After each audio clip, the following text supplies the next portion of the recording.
Bismillahirrahmanirrahim. Assalamualaikum warahmatullahi wabarakatuh. Alhamdulillah wa syukurillah wassalatu wassalamu ala rasulillah amabad. Alhamdulillah hari ini kita sampai di Ramadan hari kesekian. Mudah-mudahan di hari kesekian ini teman-teman ada perubahan lah ya dibanding hari-hari sebelum Ramadan. Kalau biasanya teman-teman sehari-hari dengar lagu Tulus, hati-hati di jalan, terus keinget orang yang pernah mengisi hati kita di masa lalu, ya kalau Ramadan mah jangan dulu lah. Kita dengar Quran dulu. Dengar Quran, ingatnya ya ingat Tuhan yang menciptakan kita, memperhatikan kita selama ini. Lebih dari perhatian dia sama kalian kan, perhatian Allah tuh, tapi kadang kita nggak sadar.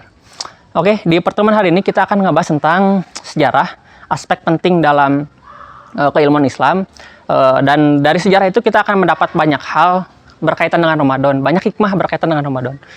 Pertama, ada di sejarah itu ada kisah namanya Perang Badar. Ini kisah populer, bahkan kisah ini adalah perang pertamanya umat Islam di hari pertama Ramadan. Perang umat Islam di hari pertama Ramadan. Kita bayangkan ya, kalau kita hari ini kan hari pertama Ramadan tuh kayak yang lemes gitu ya. Disuruh beli jahe tuh, teh, tolong beli jahe ke pasar, tolong beli jahe ke warung, kayak, nanti lagi ya tuh, apalah, malas, lemes dan seterusnya. Tapi kita lihat zaman dulu, hari pertama Ramadan itu langsung perang Rasulullah sama para sahabat tuh. Rasulullah diserang oleh kaum kafir Quraisy, perlu mempertahankan diri. Di hari pertama Ramadan beliau perang gitu. Apa hikmahnya? Ya, hari pertama atau bahkan hari-hari setelah lebih dari hari pertama Ramadan itu ya momentum buat kita lebih bersemangat, bukan lebih lemes dari hari-hari sebelumnya gitu. Jadi meskipun kita saum, menahan diri dari lapar, tapi jangan sampai kita juga menahan diri dari produktif. Jangan sampai kita juga menahan diri dari berperan dalam banyak hal gitu. Menahan diri dari semangat belajar. Jadi sejarah mengajarkan kita bahwa di hari pertama Ramadan aja udah ada perang gitu. Dan perang itu kan simbol antara kebaikan dan keburukan gitu. Nah, ini hikmah dari perang Badar lainnya adalah bahwa seringkali dan pasti kebaikan dan keburukan itu selalu beriringan.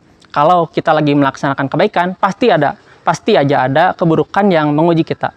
Atau sebaliknya, kalau kita sedang melakukan keburukan, pasti aja ada kebaikan yang secara tidak langsung menasihatkan kita. Contoh, kalian misalkan ya merasa bahwa yang selama ini kalian lakukan dengan si AA, dengan si Teteh, chatting-chatting sampai tengah malam tuh kalau kalian ngerasa hal itu ngeganggu produktivitas, kalian udah mau, udah aja lah, udahan dulu, udah mau putus lah, ibaratnya kayak gitu. Kalian udah mau kayak gitu tuh, udah niat putus, niat hijrah, niat menjadi lebih baik.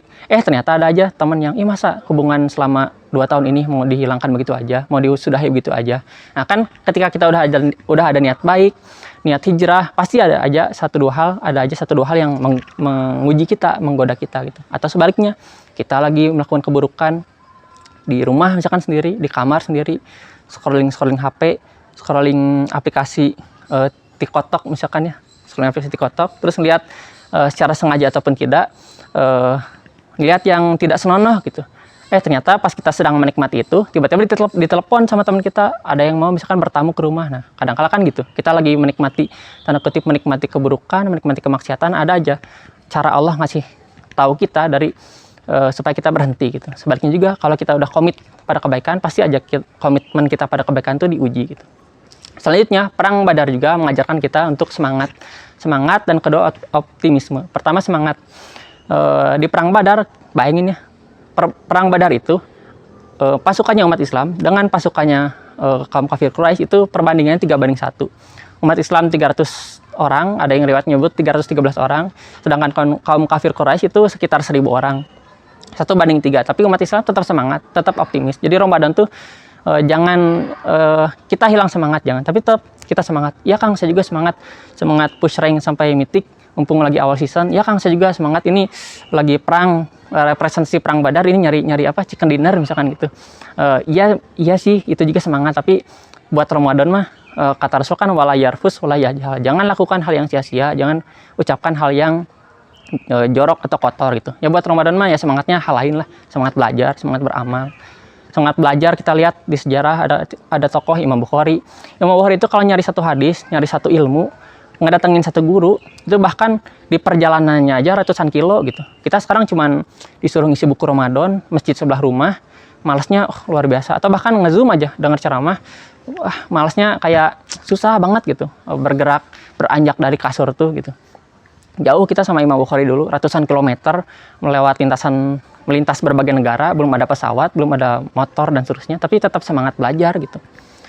Beramal juga kita harus tetap semangat gitu. Amir bin Abdullah At-Tamimi contohnya, generasi tabi'in, generasi sahabat.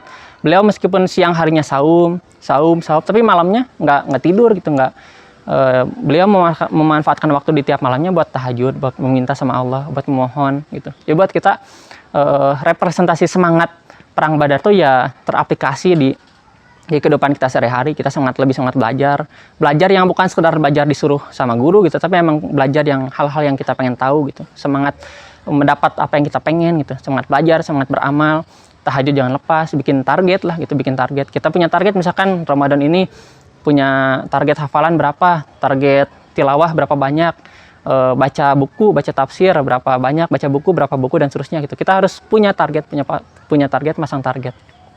Selanjutnya Ramadan juga di perang Badar konteksnya mengajarkan juga supaya kita optimis gitu, meskipun umat Islam kalah jumlah waktu itu 1:3, umat Islam cuma 300 orang, kaum kafir Quraisy 300 orang, tapi tetap aja semangat dan hasilnya kan menang gitu. Karena kalau optimisme diiringi dengan memohon kepada Allah, minta pertolongan sama Allah, pasti Allah datangkan pertolongan. Ya kita juga dalam menghadapi berbagai masalah ya optimis lah gitu, optimis gitu. Meskipun kita juga kadang sering kali ngerasa minder kan, yang kelas 12 atau yang kelas 11 bentar lagi mau naik kelas 12, kadang minder, bisa nggak ya saya masuk ITB, bisa nggak ya saya masuk Unpad, bisa nggak ya saya masuk IPB. Ya pokoknya jangan ada perasaan pesimis, optimis aja dulu, mohon pertolongan Allah, pasti ada jalannya. Itu kan representasi perang Badar gitu. Perang Badar itu meskipun umat Islam kalah jumlah tapi tetap optimis, maka Allah tolong. Beramal juga sama gitu, hal-hal lain juga sama, kita pokoknya tetap harus optimis. Yang kelas 10 kemarin habis showcase, kepikiran ya bisa nggak ya nih wirausaha saya dilanjutkan gitu, tetap bisa kok, bisa, optimis, asal optimis, tapi nggak, jalan dulu aja, optimis, insya Allah ada jalannya gitu. Bisa nggak ya saya dapetin dia orangnya cantik, baik, rajin menabung, bulu hidungnya panjang, jenggotnya lebat, atau apalah yang selera masing-masing teman-teman gitu. Bisa nggak ya saya dapetin dia, yang gitu mah jangan dulu lah ya, pokoknya kita fokus aja ke keilmuan kita, ke belajar kita, membahagiakan orang-orang di sekitar kita, teman, saudara, orang tua gitu. Dibandingkan hal-hal yang mungkin hari ini kerasa nikmat, kita merasa senang ketika melakukan itu, tapi pada hakikatnya nggak mendatangkan manfaat, ya kita hindari dulu. Selanjutnya, tidak hanya di Ramadan, tidak hanya di zaman Rasul, hikmah Ramadan itu kita bisa dapatkan. Hikmah Ramadan dari sejarah yang bisa kita dapatkan selain itu adalah ketika kita menjelang kemerdekaan Indonesia. Indonesia itu merdeka pada bulan Ramadan, dan kita bisa bayangkan kan, hari-hari menjelang kemerdekaan itu hari-hari yang rumit, hari-hari yang berat, penuh perdebatan, penuh musyawarah, bahkan tak sedikit juga orang yang meninggal berhadapan dengan musuh, perang dengan penjajah dan seterusnya gitu. Tapi orang-orang zaman dulu meskipun di bulan Ramadan tetap dia nggak malas-malasan, dia tetap semangat memperjuangkan kemerdekaan kita, kemerdekaan Indonesia gitu. Kalau dulu orang-orang PPKI pada malas, mungkin kita merdekanya nggak 17 Agustus gitu, nggak di bulan Ramadan pada saat itu gitu. Jadi hikmah buat kita menjalani hari-hari ya harus semangat, harus optimis, jangan malas-malasan gitu. Perang Badar itu ngajarin kita hari pertama Ramadan aja perang gitu, nggak malas-malasan, nggak rebah-rebahan, nggak malas-malasan lah ya gitu. Kita juga harus menjalani hari-hari dengan penuh semangat dan penuh optimisme sebagaimana ya di perang Badar gitu, dan juga di persiapan kemerdekaan kita gitu, di hari kemerdekaan kita yang jatuhnya ketika itu di bulan Ramadan. Mudah-mudahan video di hari ini ada manfaatnya. Semoga apa yang kita sampaikan bisa termaknai oleh teman-teman dan kita berubah dari hari ke hari. Terlebih hari ini adalah hari Ramadan, hari-hari Ramadan kita diganjar pahala yang berlipat ganda, dan tidak ada jaminan tahun depan kita atau bahkan besok kita sampai umur kita menikmati Ramadan selanjutnya. Terima kasih, mudah-mudahan ada manfaatnya. Wassalamualaikum warahmatullahi wabarakatuh.